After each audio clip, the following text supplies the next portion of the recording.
Welcome to Your Family Dog, a podcast dedicated to helping families love living with dogs. Here are your hosts, Julie Fudge Smith and Colleen Pelar.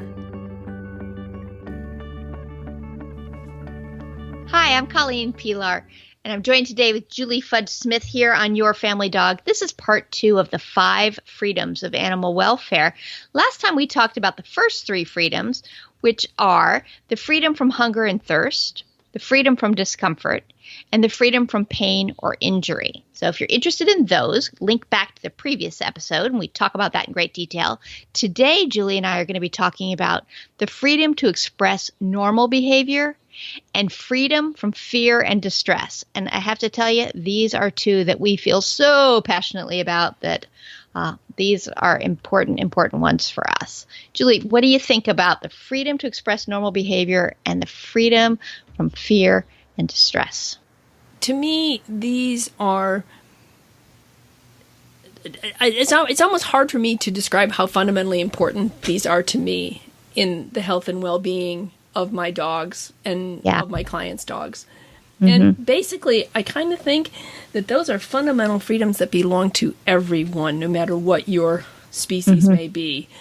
And I think that people don't understand, perhaps, what normal behavior is.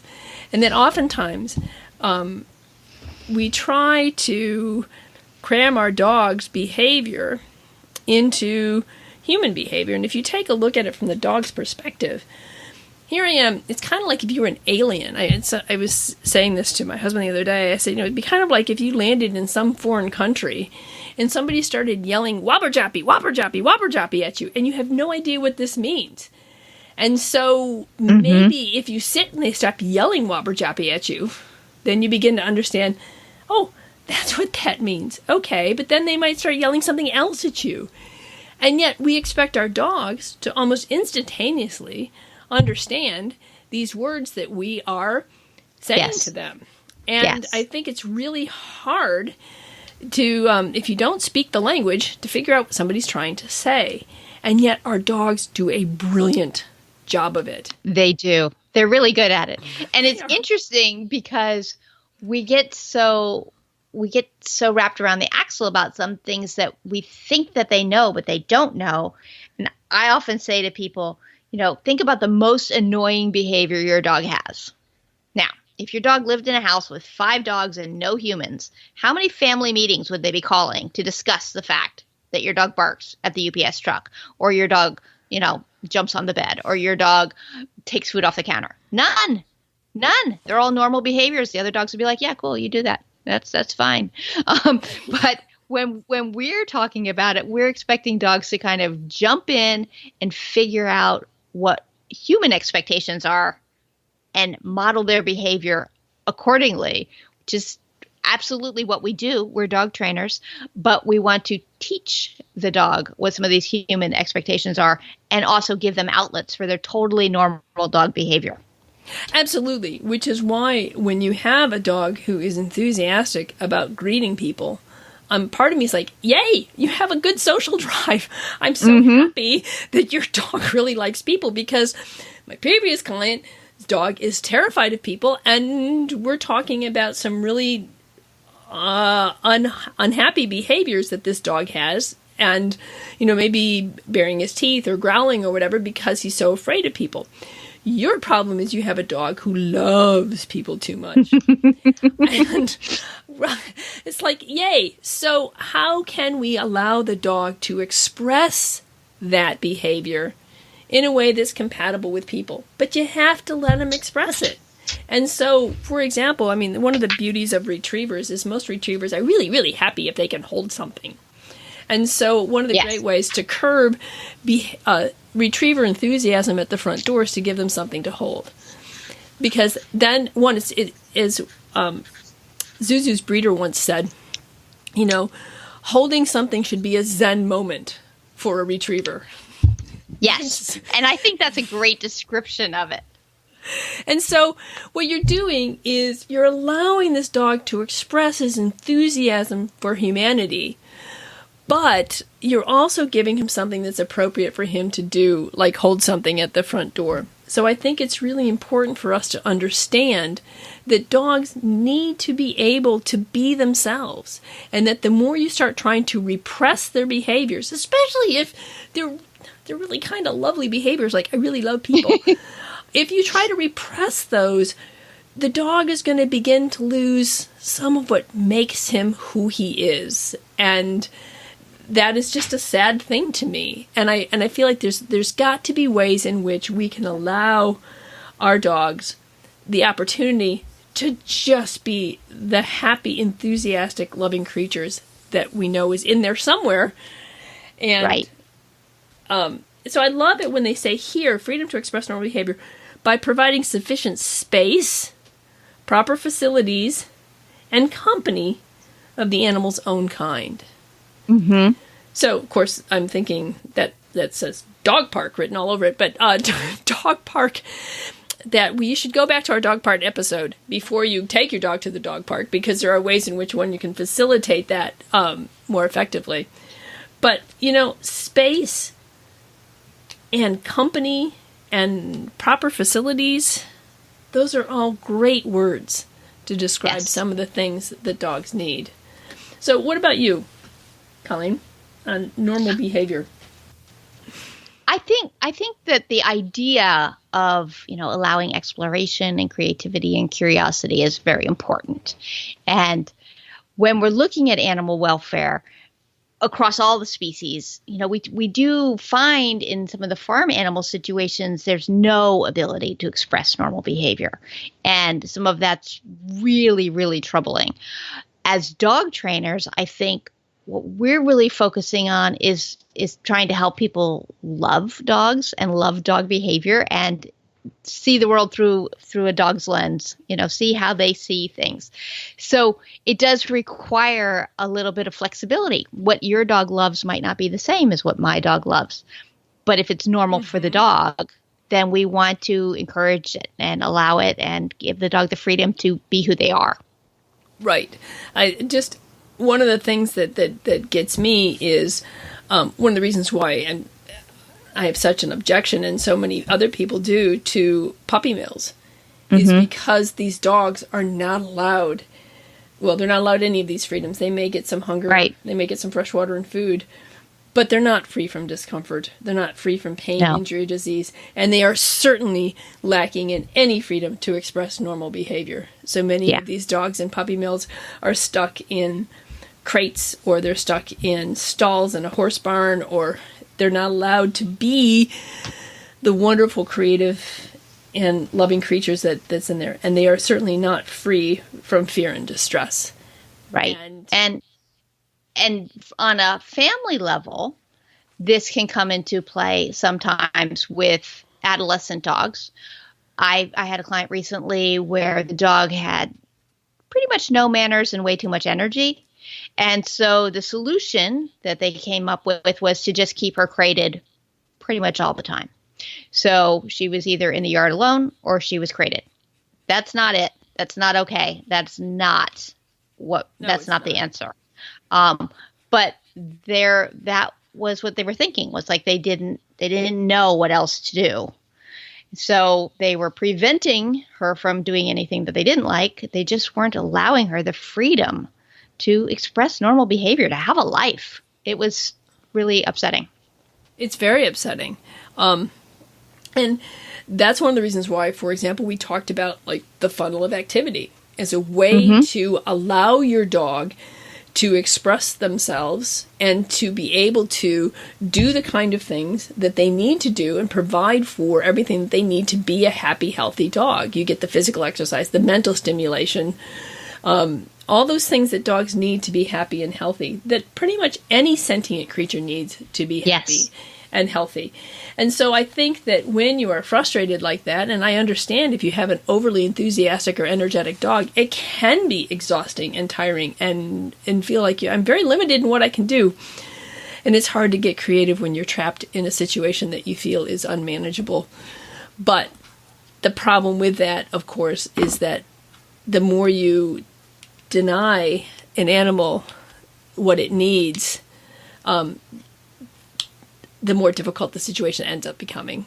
Right. I think. The the greater the need and the craving become for the animal. Like, I really, really need this. Right. So a certain amount of knowledge about your animal's behavior and species and what is normal for this animal is really important too. Because if you don't know what normal looks like, you won't know whether or not you're allowing it to be expressed or encouraging it to be as expressed as you can. And that leads me into the next piece, which is the freedom from fear and distress. And I had two examples that really changed my thinking, and neither one's related to dogs, but I think that they're both very valuable from the perspective of what we see and how we interpret it, because our brains are wired to make up a story that fits. And as long as it fits, we're happy. So once I was watching TV and it was a bike race. It might have been the Tour de France or something like that. But anyway, they're biking past this field of horses, and the horses are running alongside the cyclists. And they're like, look, the horses are participating. And I'm thinking, look, the horses are fleeing from the helicopter that's hovering, watching the cyclists. And the commentators were all about the beauty of the horses running alongside. And I'm like, those horses are not happy horses. They are scared, and they're fleeing from this. And the perception was, isn't this fabulous? And if we think it's fabulous, we'll do it again. That's a problem. So the other time that came up was years ago. One of my sons had a gerbil, and she had a little plastic igloo, and sometimes we would give her little hard gerbil treats. And she had a habit of burying her treat in her little igloo and then coming around the other side and then digging it out and then burying it again and then digging it, burying it. And our perception was, isn't that cute?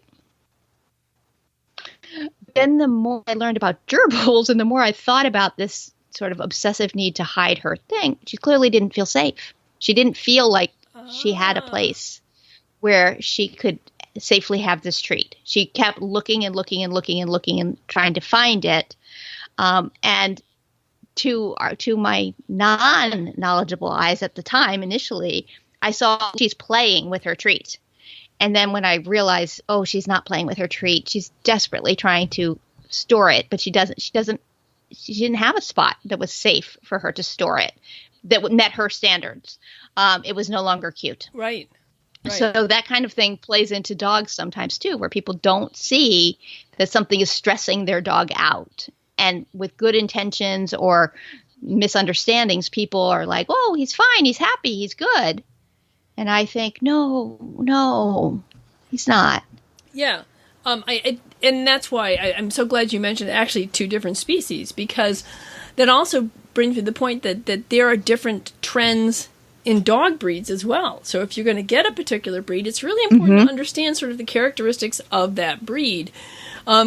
Danes tend to be real couch potatoes, and sometimes it's hard to rouse them to move, whereas flat-coated retrievers are extraordinarily energetic and require a great deal of exercise. And if they don't get the exercise or the movement that they need, they will find a way to let that energy out.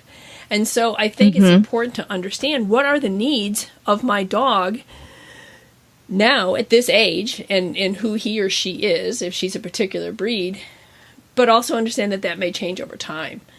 And so that as your dog gets older, the need for, 8 hours of aerobic activity, which sometimes I think retrievers need. They don't really, but you feel like, really seriously, I can... Feels like it when you're the one providing it. When you're throwing that ball for the 5,000th time that day. But as we get older, we might not need that. What we may need is more attention to freedom from discomfort, which we talked about at the last episode. So that this freedom from to express normal behavior is normal behavior not just for a dog, but for your dog, your particular dog in his particular stage of life. And also, too, if you have a multi-species household, you need to be thinking about your cats, too, which is what multi-species households we're talking about. That your cats, I've had problems where somebody has introduced a dog to a house full of cats, and it's just grossly unfair to these poor cats They now have to live their entire life in the basement because every time they come out, there's this dog growling at me. And, they need the freedom to express normal behavior. They need the freedom to be able to come up and curl up on the back of the couch and watch the birds at the bird feeder. Or they also need the freedom from fear and distress. Their lifestyle does not need to be disrupted by, the presence of another species, which makes things very difficult for them. So, yeah. And that can be challenging to create, but the worst is if you don't know that your animal is having fear or distress. And that happens more often than I'd like. And the horses and the gerbils, with the horses, I knew immediately that I was seeing it differently. But with the gerbil, honestly, I didn't see that for a while. I didn't reinterpret the situation for a while. And that happens with dogs a lot. One of the things I see regularly is dogs who really don't want to be petted by a stranger. And the family is like, oh, sure, he loves that. And I think, fear and distress, we're having a moment where I'm uncomfortable and unhappy and, nothing horrible is happening, but I don't like this. This is not a good moment. Right. That kind of thing happens when people don't know what they're looking at. So people aren't intending to be unkind to their dog. They just don't know. So sometimes we get in these situations where the dog is having some fear or distress. And if we don't know it, we can't fix it. Right. Which brings us back to also so many times we talk about is knowing your dog's stress signals.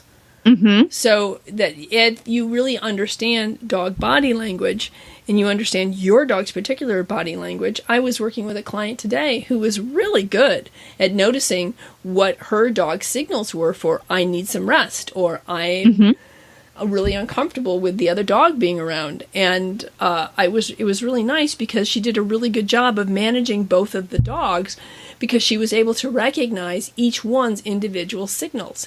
And I think that's just really important, is to understand not only who your dog is from a breed perspective or from a life, where am I on my lifeline, but what is my own particular way of communicating with you. And so it's there's lots of different, we certainly did have talked about stress signals enough, and we have, I know you have many things on living with kids and dogs on stress signals, and I've got some blogs on it, which we'll put it to.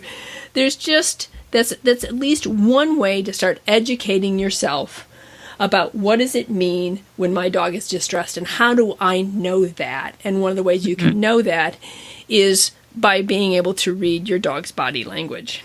And understanding that it can be very subtle. I mean, people, when we talk about fight or flight, we've also talked about the fact that there's more than that, but flight can be very subtle. It can be, I am just turning my head away from what's distressing me. I'm not looking at, I'm avoiding looking at what it is that's stressing me. That's a form of flight. It needs to be recognized. Even just leaning away. Oftentimes, dogs who are stressed will I'm trying to add distance between you and me, so I'm just going to lean away or take a step back or step behind my person. It can be very, very subtle. But if you know that, then that allows you to be your dog's advocate and to help them recover from this fear and stress much more quickly. And I think that's the other thing to remember, too, is that we cannot control the world. We cannot control the environment. We can't control what happens when we walk down the street. Something may happen to, scare or frighten us or our dogs. And in that instant, I think it's important, if you know how to read your dog, you're going to be able to understand how severe that stress was to that dog and what you can do to make him feel a lot more safe and happy and comfortable. Because it ultimately, as we talked in the last time, really does boil down to safety. Dogs need to feel safe. They need to feel mentally, physically, and emotionally safe, just like we do. And if we can provide that for them, then you know what? It makes our lives better too. Yes. That's the thing, is these 5 freedoms that we provide to this wonderful creature in our life. It doesn't just make them better. It makes me better. I just, living a humane and compassionate life towards as many people and animals as I can makes me a better person. By connecting so fully with my dog on a humane level, I become more human. And yes. If nothing else, do this for yourself. It opens you up to a world of... Did you hear my dog groaning in the back? I did. That's Susie stretching out with Blobby, her favorite toy. But that's what you get. You get that connection. You get that feeling of we're in this together with one another. And you then really begin to enjoy and appreciate those quirky, normal behaviors of your dog, because you know that you're allowing it to be who it is. Mm-hmm. And that's the beauty of the 5 freedoms, is it not only provides for your animal, but it takes care of you as well. So yes, I think that's one of the reasons why we're so passionate about this. It is the reason why we're so passionate about this. And so I'm actually going to have a little awkward commercial here, because what you just said is really profound, that dogs make us better. And that is something that we both passionately believe. And I have just started a new podcast called Unleashed at Work and Home, in which in each episode, I'm interviewing a dog lover who may or may not work with dogs about one behavior trait. So the trait changes each episode. So, for example, generosity. How does my dog show generosity? How do I show generosity to my dog? How do I show generosity to other people? And how could I have more generosity in my interactions with others? How can I use this trait that dogs and people share to make myself a better person? And so each episode has a different trait. And we will put a link in the show notes, but that's a brand new show that's coming out, and it's focusing on making you the amazing person your dog already knows you to be in all of your interactions with people. I mean, that's our goal, right? So when we're looking at these 5 freedoms, it is a case of really, how can I make the world great for my dog? And it does come down to individual tweaks for each animal, by species, but also by individual. So one of the really important things to keep in mind with these 5 freedoms is what works for your one dog may not work for your another. And we do have situations in life where someone will tell you that you should feel a certain way about something. Like, that's not scary. And you think, yes, it is. So if your dog likes something, they like it. And if they don't like it, they don't. And even if you think it shouldn't be scary or it shouldn't be stressful, if it's stressful, it's stressful. So we need to make sure that we turn situations based on our dog's own personal preferences and make sure each of them is getting their own 5 freedoms. Right. Absolutely. And I mean, think about how awful, you feel when somebody says, well, you shouldn't feel that way. It makes you crazy. Yeah. It's kind of like, yeah, you're right. Yeah, I probably shouldn't, but the reality is I do. So why don't, instead of trying to plug me into a reality that doesn't exist, why don't we start dealing with my actual reality so that I can get back to the place that you think I ought to be? Right. And it's kind of the same thing with our dogs. You should not be afraid of a cement pig, Bing, but you are. So what do we do to make this cement pig not bother you? That, I think I talked about that in one of our episodes where we talked about forced novelty. Yeah, that there was this cement pig that suddenly became terrifying to Bingley. And so instead of, forcing him to go over and meet the pig, I encouraged him, when he looked at the pig, we get a treat. But it's the same kind of thing. It's like, the reality is you are. So let's deal with the reality of who you are and help you get back to that feeling of safety and contentment. And that goes for each one of these, because you should not be thirsty, but you are. So more water needs to be available. Or you should not be hungry, but you are. So we have to be looking at, you should not be uncomfortable. Other dogs thought this was comfortable. You appear uncomfortable, but you should not be. Yeah, but you are. So that kind of thing of when we're looking at what is occurring, let's deal with the reality that is occurring for this individual animal. Right. And there's something so rewarding about being grounded in reality and accepting the reality of the situation. It's like, I don't It's all mindfulness and the Stoics. That's right. This is what it is. What it is. It is what it is, and so you have to deal with what it is. Mm-hmm. And it's no use trying to force it to be something it's not, because you're going to get much more quickly back to safety and quote unquote normalcy if you accept the reality and work with what you have rather than trying to be what you're not. So. Absolutely. So who knew that the freedom to express normal behavior and the freedom from fear and distress would leave us so far into philosophy? But that's what you get when you talk to me and Julie. That's right. That's right. We would, and if you like talking with Colleen and I, we would really appreciate it if you could give us a review on, I believe it's Apple Podcasts, used to be iTunes, but Apple Podcasts or Stitcher or Google Play, wherever you get your podcasts. We would love to have a review, and we'd also love to hear from you if you have any suggestions, questions, or ideas for what you want from your family dog. So that wraps it up for this week, and we will be back next time with more talk about dogs. Thanks for listening to Your Family Dog. Got questions? Interesting ideas? Colleen and Julie would love to hear them. Call 614-349-1661 or visit www.yourfamilydogpodcast.com to share your thoughts.